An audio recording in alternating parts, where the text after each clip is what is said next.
Hi guys, welcome back to another video. और आज से स्टार्ट करेंगे हम हमारा ज्योग्राफी का लेक्चर। और ज्योग्राफी में आज हम हमारा जो पहला चैप्टर है वो नहीं स्टार्ट करेंगे, हम स्टार्ट करेंगे हमारा फिफ्थ चैप्टर जो है आपका प्रेसिपिटेशन। इसके पीछे कुछ रीज़न है पहला चैप्टर ना स्टार्ट करने का, क्योंकि जो आपका पहला चैप्टर है वो थोड़ा कॉम्प्लिकेटेड है।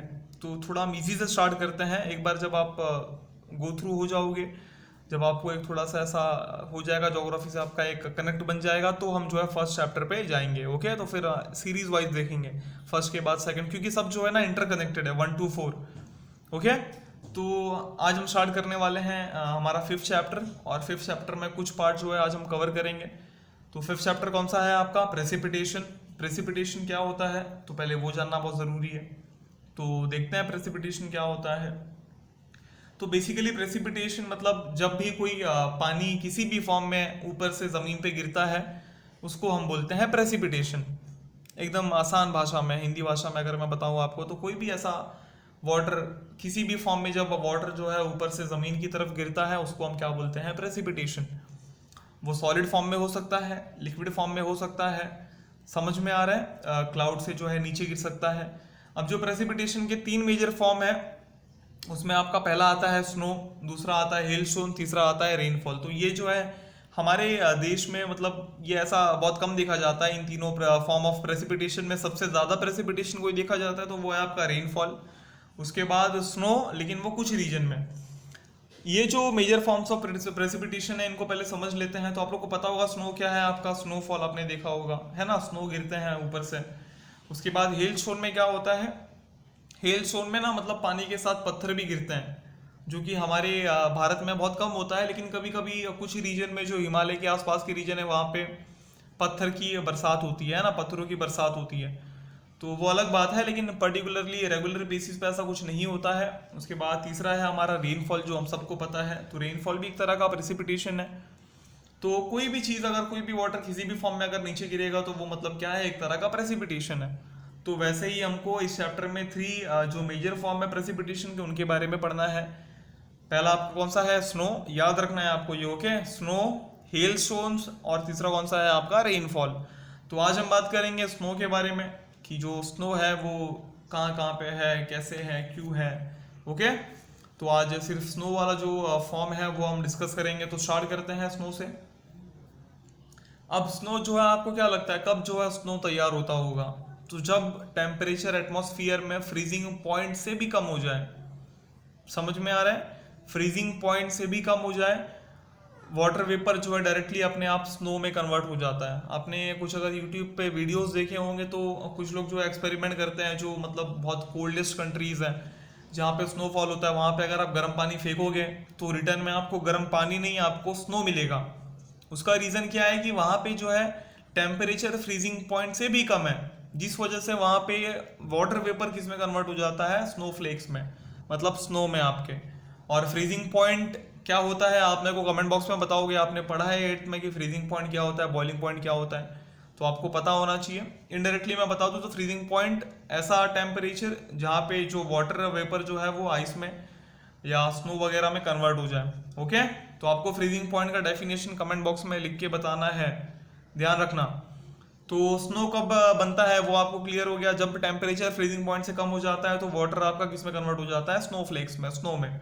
इसी को हम क्या बोलते हैं? सब्लिमेशन बोलते हैं। अब यहाँ पे जो वेपर है गैस के फॉर्म में रहता है और वापस ही किस में ट्रांसफॉर्म हो जाता है? सॉलिड स्नो में ट्रांसफॉर्म हो जाता है। समझ में आ रहा है? जो वाटर वेपर है, जो वेपर है आपका गैस के फॉर्म में रहता है, लेकिन बाद में वो किसके फॉर्म में कन्वर्ट हो जाता है? सॉलिड स्नो के फॉर्म में कन्वर्ट हो जाता है।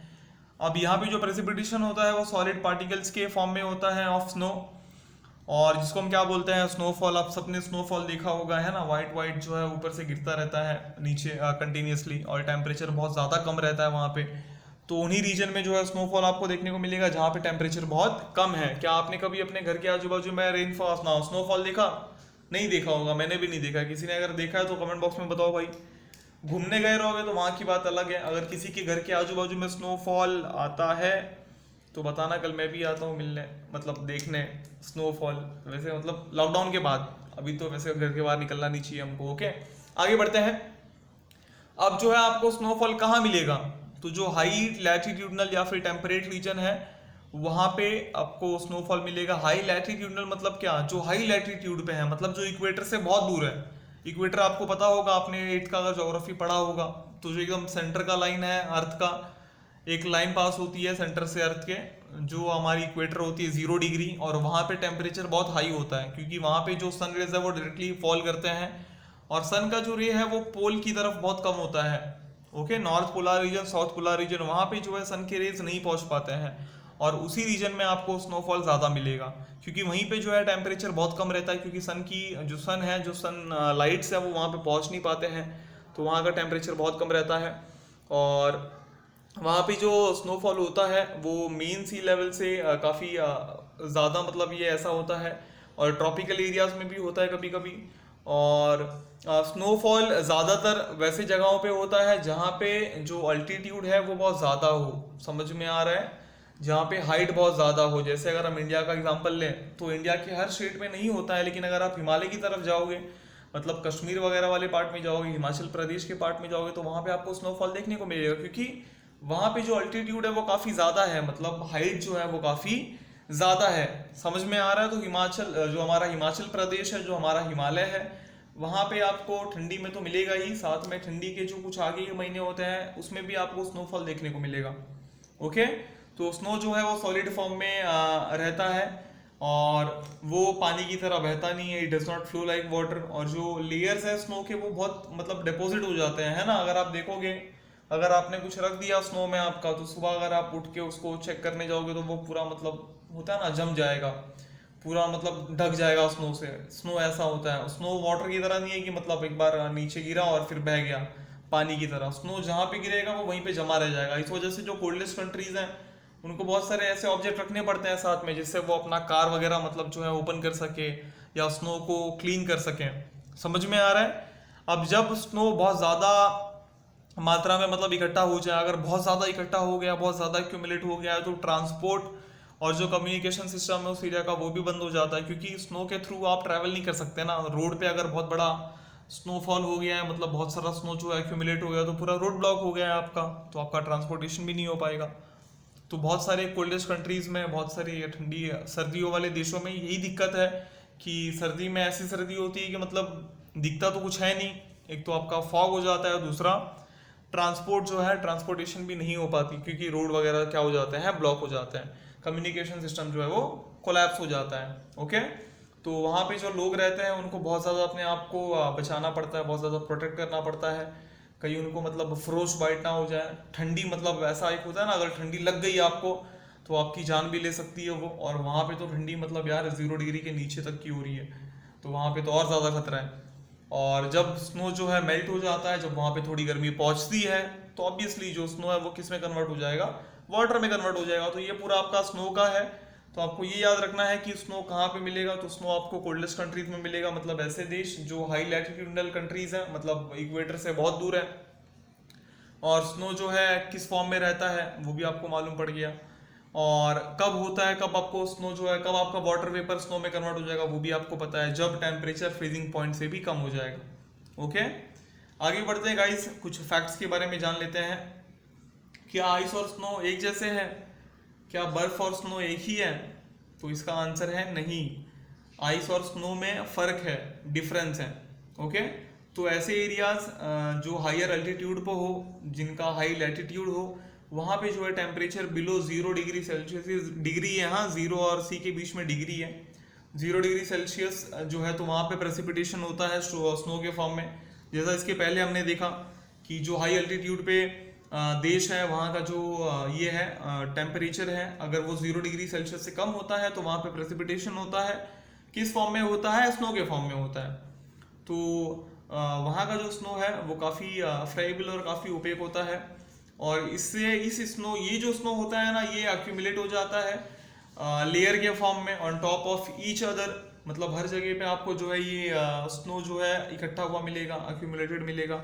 और इस प्रेशर के वजह से, because of the pressure from the upper layers, जो लोअर लेयर्स होते हैं जो स्नो के, वो होमोजीनियस बन जाते हैं, मैसिव बन जाते हैं और ट्रांसपेरेंट बन जाते हैं। होमोजीनियस मतलब एक जैसे बन जाते हैं, अब यहाँ पे समझ में आ रहा होगा आपको शायद, मतलब स्नो के ऊपर अगर वापस स्नो आ गया, वापस स्नो आ गया, तो जो सबसे अपर लेयर रहेगा वो प्रेशर कहाँ पे लगाने वाला है? ऑब्वियस सी बात है, नीचे लगाने वाला है।